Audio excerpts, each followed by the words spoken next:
For this lesson, we'll be talking about conducting fieldwork, and we're going to be specifically focusing on using the data collection tool that you'll be developing this week, which is questionnaires. So questionnaires are a tool, a way that we can elicit answers, responses, attitudes from people, and they comprise survey collection. So conducting fieldwork is all about you as a geographer going out into the field or out into the world and discovering answers for questions that you would like to research. The question that you are researching at the moment is, how livable is the suburb that you live in? So let's get straight into it. Firstly, a little note on secondary versus primary data. If you've forgotten, here's just a quick explainer for what the difference between these two terms is. Primary data is information that you have collected yourself through your own test and your own pursuit. So an example of that would be measuring the temperature using a thermometer. So in that situation, the thermometer is the data collection tool. So you don't have to have created the thermometer in order for it to be primary data, just the same as you could use a pre-existing survey. But the onus is really on that you yourself have gone out and distributed or used the tool to collect responses and to collect results. So measuring the temperature, you're actually using the tool to collect that result of what the temperature is. Or if it was in the case of a questionnaire, it's measuring a friend's attitude to something by asking them questions. Secondary data is basically everything else. So this is information that somebody else has collected and shared with you. And a lot of the time they're sharing it with you via the internet. So an example of this would be statistics about the average price of houses in your area, and you could find that information on the internet. I will just clarify that unlike history, geographers don't have this special hang up about how primary data is necessarily better than secondary data. So you may have heard in history that primary sources are, much more reliable than secondary sources. And we certainly, geographers certainly want to have a sense of corroboration that different data sources match each other and that things are saying the same thing. But there is a level in which it's appropriate, it's entirely appropriate actually, for you to go to experts for things. So I would be expecting that it is an unreliable test for you yourself to drive around your neighborhood counting the amount of houses and counting the amount of people that you spot in order to get a read on how many people live in your suburb. That is not a very fair test, and it's a good example of where primary data is not appropriate.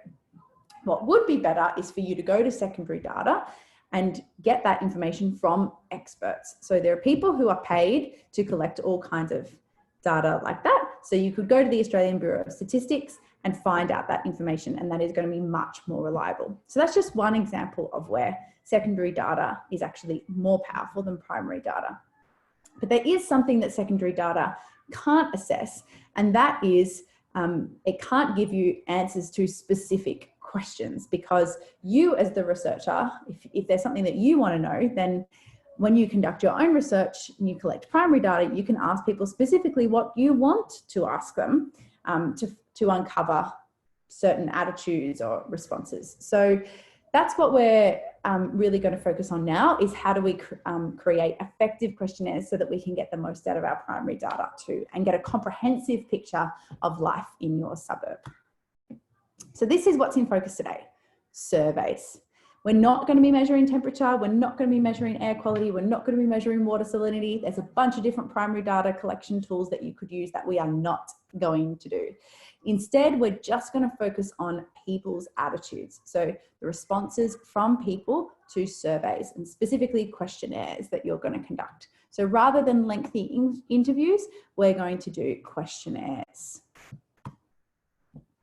So let's talk a little bit about what makes some questionnaires better than others. So these are the features of effective questionnaires. High quality questionnaire questions will collect data that is both reliable and valid. They're the two most important words that we're going to talk about today: reliable and valid. So we want to create a survey, a questionnaire that is reliable and valid. Well, how do we do that? Let's talk about what each of those words mean. First word, reliability. So that answers between responders can be compared, the questionnaire must be able to be replicated again and again and produce the same results. That's what reliability is all about. In order for the test to be considered a reliable test, we have to believe on some level that let's say I'm person A that you're giving the questionnaire to, that you could ask me with the same questionnaire on Monday, Tuesday, Wednesday, and I would give the same answer, that there aren't a whole bunch of variables that are going to make my answers change over time. So we want to create some kind of reliability with our survey. And the way that we're going to do that is by controlling the questions. So create one questionnaire that you use with everyone. Maybe that seems obvious to you, but in order for you to be able to compare the responses and in order for you to say that it's a reliable questionnaire, you need to basically come up with one set of questions that you're going to use with everyone and ask people the same questions. That's one way of ensuring reliability. It's also important that you control the answers that people are able to give you on some level. Obviously, we're looking for points of difference as well. So different people have different attitudes and they're going to reflect that. But we want to give people as much as much opportunity as possible to answer similarly if they actually are similar. So the idea behind reliability is if I and my best friend have really similar attitudes to something, that should be apparent in the test. We don't want to create a survey where people are accidentally answering differently than what is true for them because of some factors in the way that we've written the questionnaire. So one way that we can control the types of answers that we get is to give people instructions about how much to write, or to give people multiple choice answers to eliminate misunderstandings. So basically you're just trying to avoid people not being sure what you're asking them for and then giving you a whole bunch of different answers that you have no idea what to do with. The third thing is to control the environment. So a lot of communication is non-verbal or is going to be there surrounding the survey that you've done. If you came up to me and you gave me a survey and you said, oh, just do it in like 30 seconds, just like tick whatever. That's actually an instruction. By you just saying, oh, it's not a big deal, tick whatever, you're encouraging people to spend less time on it. You're encouraging people to think that the answers are not particularly different from each other as well. So they might rush through it. And actually you're going to end up with some pretty botched data as a result. So make sure you don't send other messages by accident that could affect the answers. Because if you only did that with one responder, but then the next day you surveyed someone else and you gave them half an hour to do it and they spent ages thinking about it, even though they might have similar beliefs, you're going to end up with two very different answers because of that environmental factor. So make sure that you give out the test in the same way to everyone. I would also recommend that if you are going to do an electronic questionnaire, so if you did use a Google form, for instance, that you do a Google form for everyone. So don't give some people a paper copy and some people a Google form. Some of the reasons for that is, let's say you've got a Google form. That means that you can go on and complete that survey at any time of the night or day. Sorry, the bell's going. Any time of the night or the day. You can take as long as you like to do it. Versus if somebody is standing there waiting for you to finish writing, you're going to answer in a very different way. So just keep that in mind as much as possible. It's not that there is one way that is better than the other necessarily. It's more that you want to, what it means to make your survey reliable is to give people as much as possible the same conditions. So it's a fair test. That's one way of making the data more reliable. So it's not that it's better to do a Google form or it's better to do paper. It's just saying do the same thing for everyone that you survey so that it's consistent across the board. That's the whole point. Let's now talk about validity. And this is about making the results actually useful for you. So The last one was about making sure that we can fairly compare all the responses. This one is about making sure that the results are actually useful. And what we really mean by that is your questionnaire actually assessing what you intend to assess? So if you've got a big question like, how livable is my suburb, or how effective is the public transport in my area? You don't want to ask one question about public transport that is, how often do you get the train? And if people say not very often, for you to then say, as a result of this comprehensive data, one question, I'm concluding that public transport is bad in the area. So that would not be a fair assessment to say this one question equals this conclusion. As much as possible, you want to collect data that is really intuitive so that you can make a very valid or very logical conclusion at the end once you've got the results. So here's some ways to ensure validity. Firstly, cover the whole topic. So create a variety of questions, not just one, that explore different aspects of the topic. The second thing you can do is try and eliminate bias. So make sure that as you're editing the questions that you're writing, you're avoiding questions or changing questions that have right answers, where people will want to answer a certain way. So you don't want to lead people to a right answer. And there's an example of this later on that we can have a look at.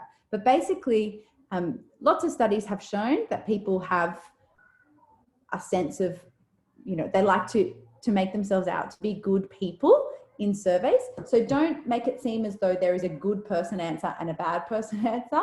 And certainly don't make it seem as though, there is a right answer or a correct answer and people are just trying to guess and get that right. You want people to feel like they're free and perfectly able to pick any of these without any judgment, so that they answer truthfully, basically. So eliminate bias, keep the questions nice and neutral. And the third thing is to get a wide sample.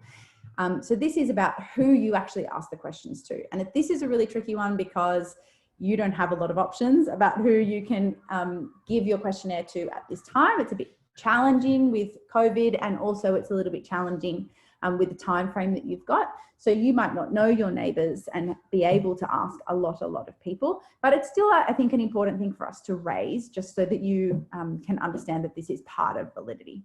So we're just going to have to cope with the fact that our data isn't going to be very valid, particularly if mostly school students do our survey. It's going to be not very valid that we make conclusions about the whole population of our suburb based on the opinions of just teenagers.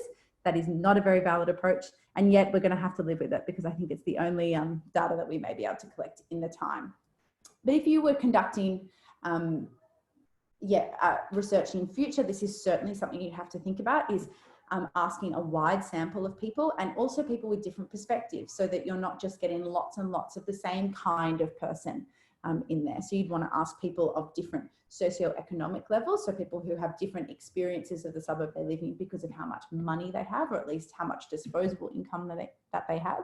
You'd want to ask people of different cultural or religious backgrounds to see if they perceive things the same. You'd certainly want to ask people of different age groups. You'd want to ask people who have different kind of marital situations or different family structures, and also just different habits and lifestyles. If you asked a lot of people who were teachers how they experienced their suburb, and there was, lots of things that suited teachers in the area, you're going to get lots of people saying, oh yeah, that's fantastic. But maybe if you were to ask some other people who had a different job, they might say, oh, it's not so good for me. So it's important that you actually are hearing lots of different perspectives. Okay, so let's try and apply some of those ideas of reliability and validity to these little examples here. So this question is, which is more reliable out of these two questions? So we've got a similar question phrased in two different ways.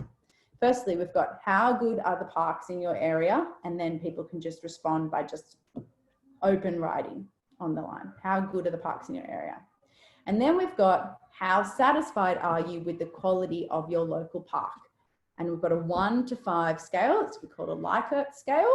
And people can answer on the line by just circling 1, 2, 3, 4, 5. The question here is not which is more valid. The question is, which is more reliable? Remember that reliability is all about ensuring that people answer the question in the same way, in that they are very clear on what the instructions are, and they're clear about what they're supposed to write and how much they're supposed to write, and how they're supposed to go about answering. So just give you a second to just talk to the people next to you about which is more reliable. So I think we probably all, that was a pretty easy one, probably all concluded this one in yellow was more reliable. And this scale is really the key feature of this question. It's also the way that the question is worded. Satisfied is a little bit more of a neutral term than good. So that's something that's actually improving the validity. But yeah, in terms of reliability, having this scale here makes it really clear to understand what you want from me as the responder. I know that all I need to do is just circle 1 to 5. I don't need to write any more than that. In this section, you might get some people who just write very good, ? And you might get some people to say, in my area, there are a lot of wonderful parks, blah, blah, blah, blah, blah, blah, blah, and go on forever. In which case you might get 2 people that both feel that the parks are good, but their answers are going to be super different just because of the way that you've elicited the evidence here or asked people to respond. Let's have a look at this next one. Which is more valid? Do you drive your car to work, or do you care about the environment? A, drive my car to work. B, care about the environment. Second question, how do you typically get to work? A, drive a car. B, get public transport. C, walk. Which do you think is more valid? And remember, this is about making sure that we're assessing. Validity is about making sure that we assess what we intend to assess by asking about many different aspects, and also by eliminating bias. So once again, this may have been very straightforward for you.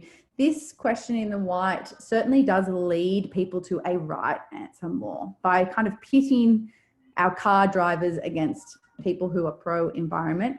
You're making people feel as though the right answer or the good person answer is care about the environment.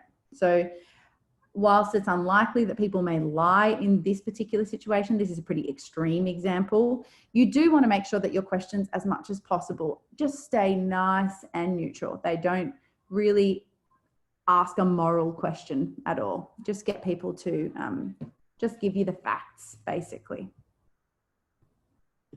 So in summary, effective questionnaires are both reliable and valid, and you can improve the reliability and the validity of your questionnaires by doing the following things.